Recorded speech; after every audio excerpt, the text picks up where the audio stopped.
से रिपोर्ट कर रहे हैं हमारे ब्यूरो चीफ सजाद मोहम्मद अली।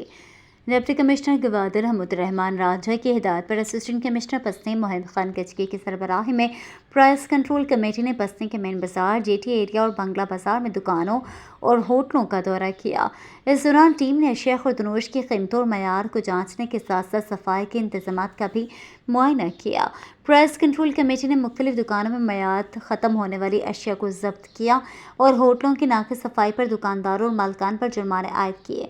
इस मौके पर इन्हें सख्त तनबीह भी की गई कि वो आइंदा सफाई का खास ख्याल रखें और मयाद ख़त्म होने वाली अशिया फ़रोख्त करने से गुरेज करें। असिस्टेंट कमिश्नर मोहिब खान कचकी ने बताया कि आवाम को सेहतमंद और मयारी खुराक की फराहमी यकीनी बनाने के लिए ये कार्रवाइयाँ जारी रहेंगी। उन्होंने दुकानदारों को सख्ती से हिदायत की कि वो हुकूमती क़वानीन के पास जारी करें, वरना इनके खिलाफ मज़ीद सख्त कानूनी कार्रवाई की जाएगी।